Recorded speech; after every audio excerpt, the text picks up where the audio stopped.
ಗುರುಬಲ. ಓಂ ಶ್ರೀಂ ಗುರುಭ್ಯೋಂ ನಮಃ. ಗುರುವಿನ ಗುಲಾಮನಾಗುವ ತನಕ ದೊರೆಯದಣ್ಣ ಮುಕುತಿ. ನಿಮ್ಮ ಜಾತಕದಲ್ಲಿ ಗುರುದೋಷ ನಿಚ್ಚಳವಾಗಿ ಎದ್ದು ಕಾಣ್ತಾ ಇದೆ. ಈ ಜನ್ಮ ಅಥವಾ ಹಿಂದಿನ ಜನ್ಮದಲ್ಲೇನಾದರೂ ಗುರುನಿಂದೆ ಮಾಡಿದಿರ ಹೇಗೆ? ಗುರುಬಲ ಇಲ್ಲದೆ ಏನೂ ಆಗಲ್ಲ, ನೆನ್ಪಿಟ್ಕೊಳ್ಳಿ. ನೋಡಿ, ಇವರಿಬ್ಬರದ್ದು ಜಾತಕ ಏನೋ ಕೂಡು ಬರುತ್ತೆ, ಆದರೆ ಗುರುಬಲ ಒಂಚೂರು ಕಮ್ಮಿ ಇದೆ. ಗಣಪತಿ ದೇವಸ್ಥಾನಕ್ಕೆ ಹೋಗಿ ಒಂದು ಹಣ್ಕಾಯಿ ಮಾಡಿಸಿ, ಆಯ್ತಾ? ಜೀವನದಲ್ಲೊಬ್ಬ ಗುರು ಹುಡುಕೋದಿದೆಯಲ್ಲ, it's an uphill task. That challenging. ನಾವು ಹುಡುಕೋದಲ್ಲ ರೀ, ಗುರು ತಾನಾಗೆ ಶಿಷ್ಯನ್ನ ಆರಿಸ್ಕೋತಾನೆ. ಗುರು ಸೇವೆ ಮಾಡು, ಅವ್ರ ಪಾದ ತೊಳಿ, ಆ ನೀರು ಕುಡಿ, ಅದು ತೀರ್ಥ. ಜೀವನದಲ್ಲಿ ಒಂದಿಷ್ಟು ಪಾಪ ಕಳ್ಕತೀಯ. ಗುರು ಮುಟ್ಟೋ ರೀತಿನೇ ಬೇರೆ, ಬೇರೆಯವ್ರು ಮುಟ್ಟೋ ರೀತಿನೇ ಬೇರೆ. ಗುರು ದೀಕ್ಷೆ ಅಂದ್ರೆ ಸುಮ್ಮನೆ ಅಲ್ಲ, it's a life changing event. ಜೀವನದಲ್ಲಿ ಅದೊಂದು ಚಮತ್ಕಾರ. My God, so many things going on around Guru. Seems like a nice catchword. ಮತ್ತೆ ಏನ್ ಗುರು ಸಮಾಚಾರದಿಂದ ಹಿಡಿದು ನೀ ಹಿಂಗೆ ಆಡ್ತಾ ಇದ್ರೆ ಪಕ್ಕಾ ಗುರುಪಾದ ಸೇರ್ಕೊಬಿಡ್ತೀಯ, ಕನ್ಫರ್ಮು. ತನಕ ಗುರು ವಿಚಿತ್ರ ವಿಶೇಷ ವಲಯ ನಮ್ಮನ್ನು ಮೀರಿ ನಮ್ಮನ್ನ ಆವರಿಸಿಕೊಂಡಿದೆ. The word Guru right now has become a costly affair in society.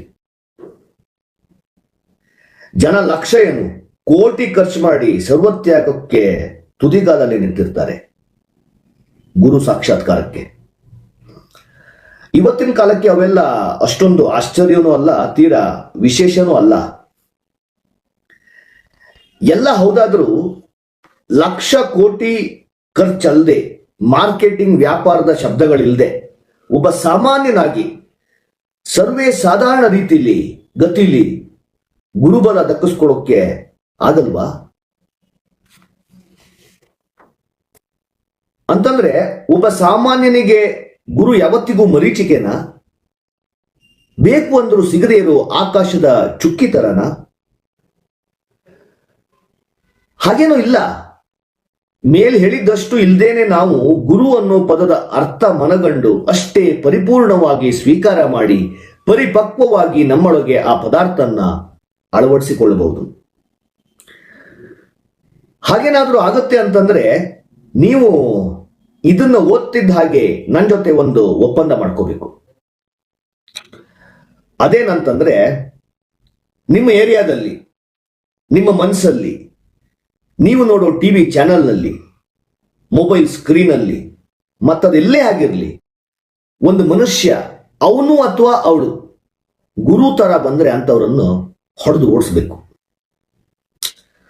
ನಿಮ್ಮ ಜೀವನದಿಂದ ಮನುಷ್ಯ ರೂಪದ ಆ ಗಾಡ್ ಹೆಡ್ ಡಿಲೀಟ್ ಆಗಬೇಕು. ಪ್ರಯತ್ನ ಪಟ್ಟು ಆ ಸಂಸ್ಕಾರನ ಅಳಿಸಿ ಹಾಕಬೇಕು ಅಷ್ಟೇ. ಮಾಡ್ತಿರೋ ಬಿಡ್ತಿರೋ ಅದು ನಿಮಗ್ ಬಿಟ್ಟಿದ್ದು. ಓಕೆ, ಮತ್ತೆ ಈ ವಿಚಿತ್ರ ವಿಷಯಕ್ಕೆ ಬರೋಣ. ಗುರು ಅದೆಷ್ಟೇ ಸ್ವತಂತ್ರ ಪದ ಅನ್ಕೊಂಡ್ರು ಭೂಮಿಗೆ ಸಂಬಂಧಪಟ್ಟ ಹಾಗೆ ಅದು ಅಷ್ಟೊಂದು ಸ್ವತಂತ್ರ ಪದ ಅಲ್ಲ.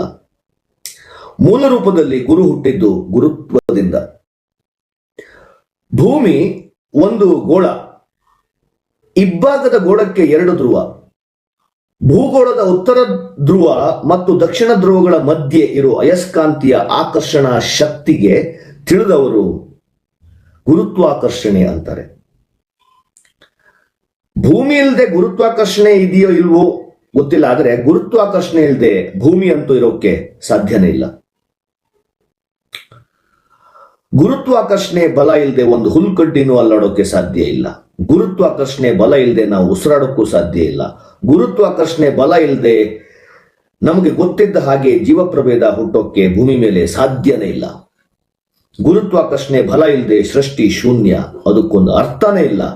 ಇನ್ಫ್ಯಾಕ್ಟ್ ಪೀಠದ ಮೇಲೆ ಕೂತಿರೋನ್ ತಲೆ ಮೇಲೆ ಸುತ್ತಮುತ್ತ ಗುರುತ್ವಾಕರ್ಷಣೆ ಬಲ ಇಲ್ಲ ಅಂದ್ರೆ ಗುರು ಪೀಠನೂ ಇಲ್ಲ, ಗುರುನೂ ಇಲ್ಲ. ಬ್ರಾಕೆಟ್ ಒಳಗಿರೋದನ್ನ ಬಿಟ್ಟಾಕಿದ್ರೆ ಎಲ್ಲ ಕಡೆ ಬರೀ ಗುರುಬಲನೇ ಎದ್ದು ಕಾಣುತ್ತೆ. ಇನ್ನು ನಾವು ಭೂಮಿದು ಒಂದು ತುಂಡು ಅಂತಾದ್ರೆ ನಮ್ಮೊಳಗೂ ಎರಡು ಧ್ರುವ, ಒಂದು ತಲೆ ಉತ್ತರ ಕಾಲ್ ದಕ್ಷಿಣ ಇಲ್ಲ ಉಲ್ಟಂಪಲ್ಟ. ಭೂಮಿ ಗುರುತ್ವಾಕರ್ಷಣೆಗೂ ನಮ್ಮೊಳಗಿನ ಗುರುತ್ವಾಕರ್ಷಣೆಗೂ ಹೊಂದಾಣಿಕೆ ಆಗಿಲ್ಲ ಅಂತಂದ್ರೆ ನಾವುಗಳು ನೆಮ್ಮದಿಯಿಂದ ಉಸಿರಾಡ್ಕೊಂಡು ಇರಕ್ಕಾಗತ್ತ ಹೇಳಿ? ಇದು ನಮಗೆ ಗೊತ್ತಿರ್ಲಿ ಅಂತ ತಾನೇ ನಮಗೆ ಗೊತ್ತಿರ್ಲಿ ಅಂತ ತಾನೇ ಒಂದು ವರ್ಷನ ಎರಡು ಅರ್ಧ ಮಾಡಿ ಉತ್ತರಾಯಣ ದಕ್ಷಿಣಾಯಣ ಅಂತ ನಮ್ಮ ಹಿಂದಿನವರು ಮಾಡಿರೋದು. ಅದಕ್ಕೆ ತಾನೇ ನಮ್ಮಲ್ಲಿ ಕೆಲವರು ಜಂಗಮರಾಗಿರೋದು. ಭೂಮಿ ತೂಕದ ವಿಷಯಗಳು ದೇಹ ತೂಕದ ವಿಚಿತ್ರ ವಿಷಯಗಳ ಜೊತೆ ಹೊಂದಾಣಿಕೆ ಆದಾಗಲೇ ತಾನೇ ಜಂಗಮದ ಬದುಕನ್ನು ಅಂತ್ಯಗೊಳಿಸಿ ಸ್ಥಾವರದಲ್ಲಿ ನಾವು ನೆಲೆಯಾಗೋದಕ್ಕೆ ಸಾಧ್ಯ. ಇವಿಷ್ಟನ್ನು ಯಾರು ಇಲ್ಲದೆ ನಮ್ಮಷ್ಟಕ್ಕೆ ನಾವೇ ಅರ್ಥ ಮಾಡ್ಕೊಳ್ಳೋಕ್ಕೆ ಸಾಧ್ಯ ಇಲ್ವಾ? ಯೋಚನೆ ಮಾಡಿ. ಕಳೆದು ಹೋಗಿರೋ ತತ್ವಕ್ಕೆ ನಾನು ಅದಾಗಲೇ ಕಳೆದು ಹೋಗಿರೋ ಸ್ವತ್ತು. I am a last entity in this ever expanding, ever lasting, long last universe. Don't you think I am that timeless, ageless, formless, baseless, shapeless, shameless, senseless, characterless, emotionless, mindless, selfless, sightless, speechless, soundless? ಸಾಕು, ಸುಮ್ಮನಿರು ಗುರು. Please don't mind. Just a creative burp. Adot nata.